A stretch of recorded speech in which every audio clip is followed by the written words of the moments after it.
Kung atong nadunggan, mga igsoon ang atong ebanghelyo karon, no? So atong ma-compare ang atong kaugalingon sa duha ka karakter sa atong ebanghelyo karon. Ug ang pangutana sa aton mga igsoon, kinsa man kita niining duha sa atong ebanghelyo karon? Ikaw ba usa ka Pariseo o usa ka kobrador sa buhis?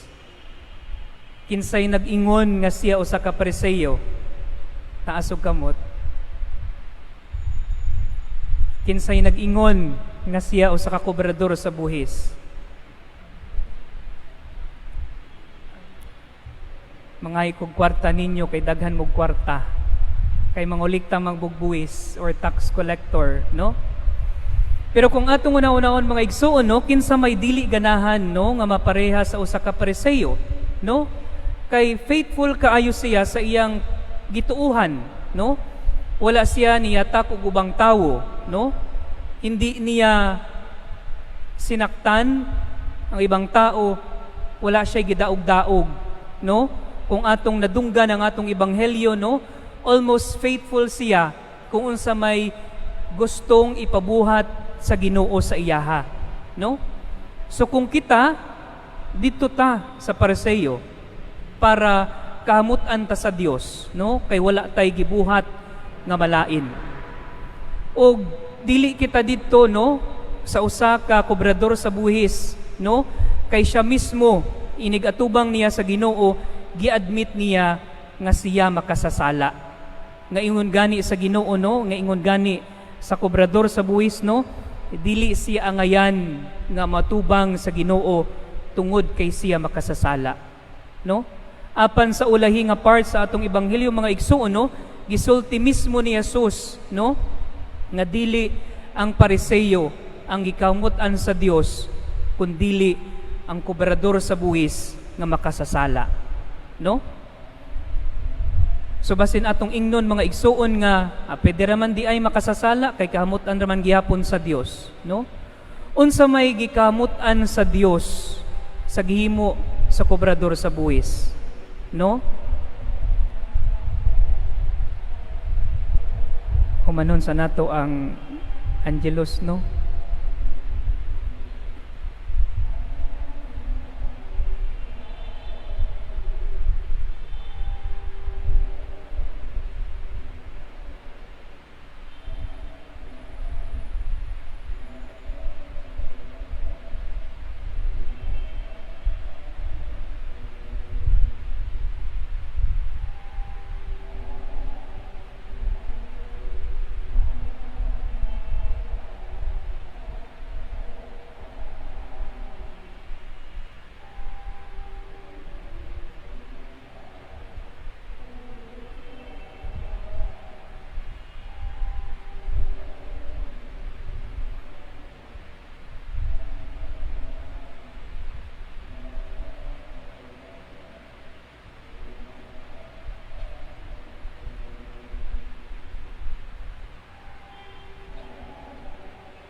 Okay, padayon kita, no?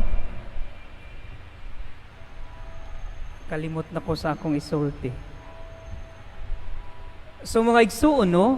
Kung atong hunahunaon, no, ganahan ta nga parehata sa Pariseo, walay sala. Nganong gikamutan man sa Dios, sa Ginoo, ang usa ka kobrador sa buhis nga makasasala. Tungod kay ang gibuhat sa kobrador sa buhis, mauto siya'y gikahamutan sa Dios, no? Tungod sa iyang unsa may humility, humble sa Bisaya, pagka mapaubsanon, no? It is a virtue mga igsuon, no, nga dapat kita tanan, no, mapaubsanon, no, nga pareho sa kobrador sa buhis, no, gi-admit niya nga siya makasasala, no. Ingon gani ni San Agustin mga igsuon, no, na ay tulo ka butang para kita makasaka sa langit. Unsa nang tulo ka butang? Ang una is humility, the second is humility, and the third is humility. Kinahanglan nato maigsuon when it comes to our sin, no? Kinahanglan maging humble kita pareho sa usa ka kubrador sa buhi sa atong ebanghelyo karon para mag-recognize nato nga kitang tanan makasasala, no? Kitang tanan nakabuhat og sala ug kinahanglan nato ang grasya ug pagpatawad ug kaluoy sa Ginoo para patawaron sa atong mga sala, no? Kay kung moingon man gid kita mga igsuon, no, nga wala koy sala, no, mao gani na ngang uban dili sila muadto sa sakramento sa kumpisal kay miingon sila nganong magpakumpisal man ko kay wala man ko nakabuhat og sala. Kay ang basis nila sa pagbuhat og sala mga igsuon is kung makapatay sila og tawo, no, maura na nga makabuhat sila og sala. Nya, how about kanang pangmarites nato? Una-huna tagdautan sa ubang tawo, paglibak nato sa ubang tawo, no? Pagtubag-tubag nato sa atong mga ginikanan, pagkuha nato gamay or piso sa wallet sa atong ginikanan, no? Being unfaithful to our wife and to our husband, dili na siya sala, no? So dapat mga igsuon, no, we should be humble enough, no, in front of the Lord to admit nga kita makasasala, nga kinahanglan ta og pagpatawad sa atong Ginoong Hesukristo. Ug unsay buhaton nato, we approach the priest and we go to the sacrament of confession to confess our sins in order for us to be forgiven by the Lord. Na ako'y another question, brothers and sisters. Na ay usa ka nanay, nagsimba siya, nagbaton siya og komunyon. Nya, na ay usapod ka nanay nga nangumpisal sa iyang sala. Nya, paggawas nila sa simbahan, pareha sila namatay, automatic, dead on the spot. Kinsa may tan-aw ninyo mga igsuon nga gikahamutan sa Dios, katong nangumpisal or katong nagsimba?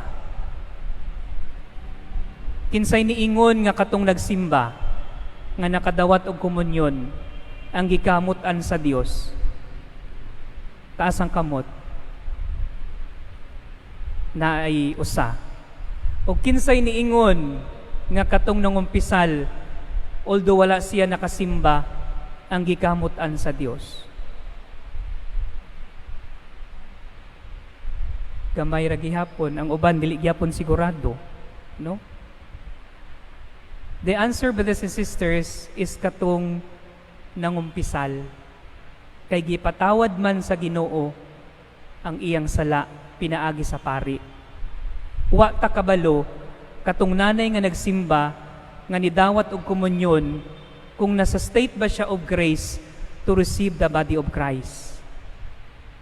Mao nga ni da mga igsuon, no, nga bisag adlaw-adlaw ta mo dawat og lawas ni Kristo sa misa, kung dili ta moadto sa sakramento sa kumpisal ug mangumpisal sa atong mga sala, walay silbi ang atong pagdawat sa lawas ni Kristo adlaw-adlaw.